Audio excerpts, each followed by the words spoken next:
Hello everyone, welcome to my channel BBTechHub. So you all know nowadays I'm going through the CCNA series, and in this CCNA series I have started the OSI reference model. And in this OSI reference model, today I'm going to discuss about the data link layer. In the past videos, you can see I have explained all the layers like application, presentation, session, transport, and network.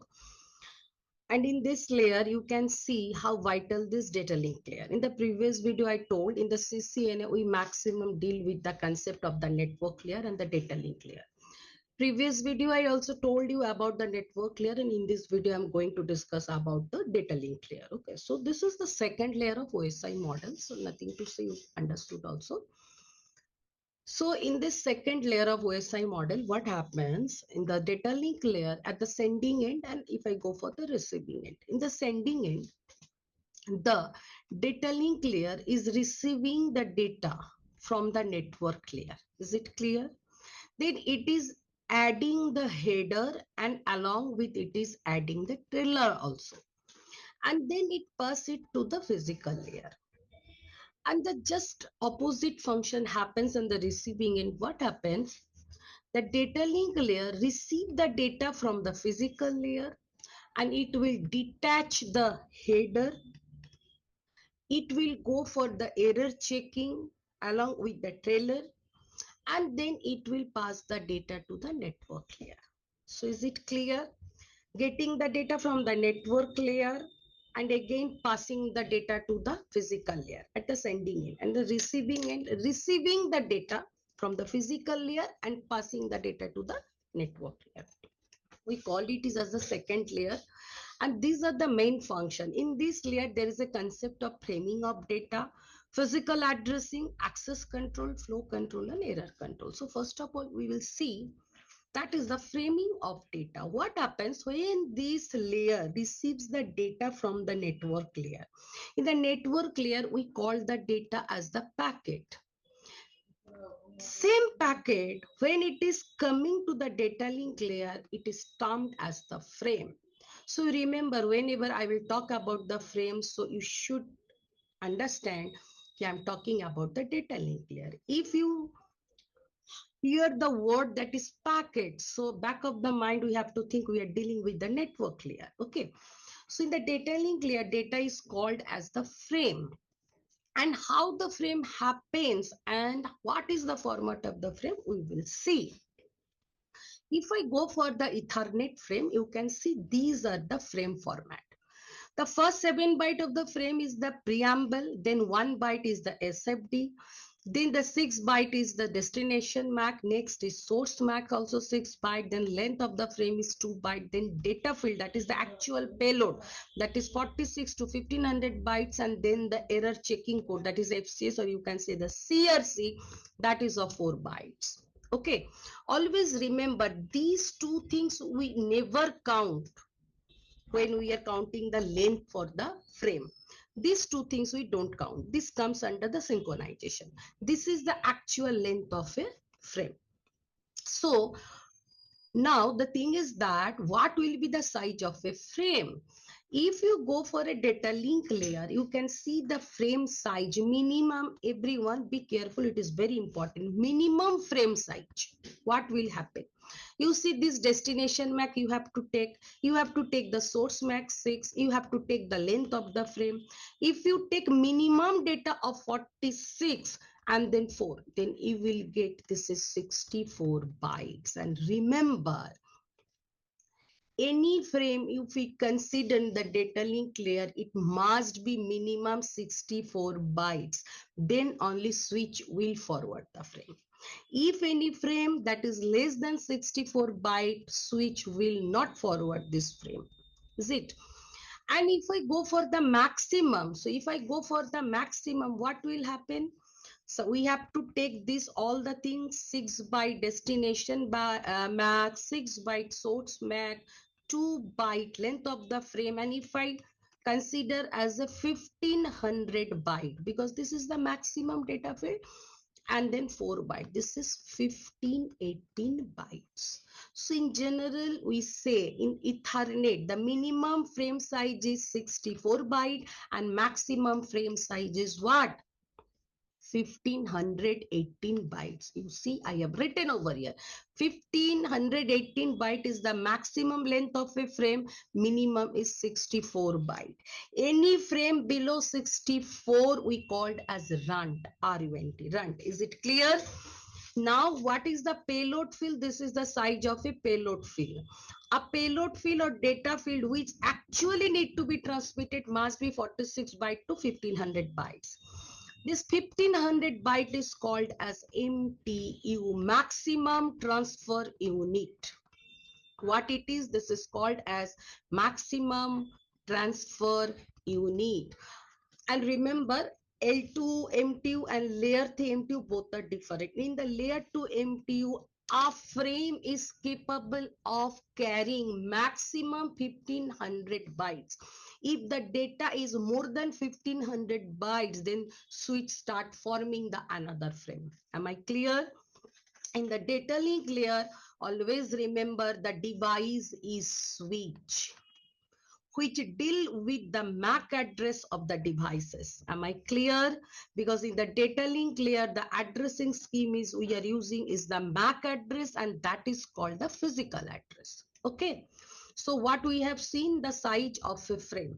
46 byte is the data field size minimum and 1500 MT is the maximum data field size. And if I consider the whole frame, minimum 64 byte needs to make a frame and maximum 15, 18 bytes. Okay. So what this preamble and SFD, let's see. Preamble actually indicates the starting of a frame. Is okay, and it is nothing but the combination of like this 1010 pattern, and it is synchronized. What it is actually synchronized? It's synchronized the receiving device clock speed with the incoming data, because what is the speed of the receiver? Is the data is coming to that receiver on that speed. So this is the responsibility of the preamble to synchronize the receiver's device clock with the incoming data. And it also indicates the starting of a frame. Then you go for the SFD. If you go for the SFD, that what we call start frame delimiter. So you can see what it is. It is a combination. It is a fixed. It is a fixed pattern. If you can see this is sorry. This is the fixed pattern 10101011. What actually it does? It does the thing is that first it indicate that is ending of the preamble, and now the frame is going to be starting. Okay. Actually, this SFD is used for indicating that is synchronization part is about to be over, that is preamble, and now actual transmission of my data is going to happen. So now see what happened. Sorry, I'm a little bit down with cough and cold, extremely sorry. So the moment the preamble is over, after that SFD is also over, so my synchronization part is over of the frame. Now the actual frame format. This is, I told you, the destination MAC. Destination MAC is of 6 byte, means 48 bits. Can you understand? And this is the source, means who is going to transfer the data. This is the MAC address of the source device. Sorry. Now, because when I am transferring a frame, in the frame it should be mentioned who is going to receive the frame and who is sending the frame. Okay. Now, next is the 2 byte is the length field. It must be 2 bytes. Actually, what it is, this is indicate what will be the upper layer protocol, whether it is IPv4 or IPv6. Sorry. Extremely sorry. And this is the length field will indicate what it will indicate, what will be the length of the frame. And it also indicate the payload of the data field. Okay, it is the actual data which will be length. What is length field? That is the 2 byte which is coming after the source MAC. What happens? These two fields, bytes, sorry, fields, this 2 bytes indicating what would be the length of the payload. Am I clear? And it also defines what type of protocol is in the payload or in the data field. Fine. Now you go for that. What happens? Now this is the data field. So what I described you previously. It is nothing but 46 to 1500 bytes. Okay. This is the actual data need to be communicated between the two devices. And next is my what? That is the FCS. In this data link layer is responsible for error correction, for which we are using the CRC. So you remember one thing, this CRC is used for checking the multiple bit failure. Is it? For the single bit failure, that was the parity, and for the multiple bit failure, that is the CRC, cyclic redundancy check. Fine. And there is also one technique is there. We call this as a ECC, error correction code. And that is for correcting that. But for CRC is for the checking the error. So data link layer is responsible for error checking also. These are the how many fields? 1, 2, 3, 4, 5, 6, 7. Out of this 7 field, always remember when we count for the actual frame, it starts from the destination MAC to FCS. And this preamble and SFD is used for the synchronization. Fine. Thank you. Everyone, you understood what would be the structure. Now I am going for the physical addressing. Remember in this layer, what happened? A physical address, or you call it as a MAC address. How many bit? 48 bit. Okay, this MAC address is used for identifying the device itself. This is the device unique identity. Okay, in the networking videos, I have discussed about in detail about the MAC address. This MAC address is present on the network interface card. Fine. So in the data link layer, every device is identified by using the MAC address. And the network device is identified by using the IP address. So if I go for the next function of the data link layer, you can say the access control. What is access control? Access control means, so in the multiple devices is sharing a single media, then there is a chance of collision. And collision happens. Is it clear? So data link layer is responsible for preventing this collision. What happened for preventing this collision in data link layer? CSMA-CD, a protocol is introduced to avoid this collision. So here the collision avoidance is not actually possible, but we can detect the collision. Am I clear? So what is the funda of the CSMA-CD? CSMA-CD is saying any device before starting the communication, please sends the carrier. If the carrier is free, then you start the communication. The moment you start the communication, and again after that also, if any error happens, any collision happens, then there is the collision detector. This detector will detect how many bits are transmitted successfully and how many bits are corrupted due to the collision and need to be retransmitted. So who is responsible for this? Data link layer. What is the protocol? CSMA-CD. Is it clear? Now, next is the flow control. The same concept, whatever we have seen in the presentation layer, you can, in the transport layer, you can see also over here. What happened? What is flow control? So a slower device always cannot capture the data of the sender's device, because if the sender is faster, sender means if I consider in a client server architecture, of course server is faster than the client. So what happens? A slower receiver cannot capture the whole data of fastest receivers. So at that moment, what happens? Some technology should be introduced so that there should be a synchronization between the sender and receiver. So this concept, which can control the communication speed between two devices, is called as the flow control.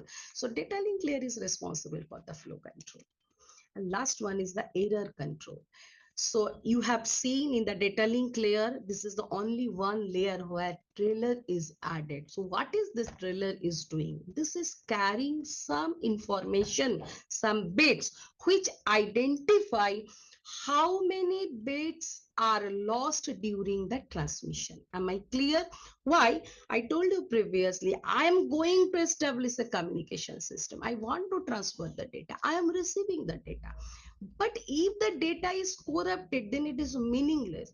So every receiver must ensure after receiving the data whether it is error free or not.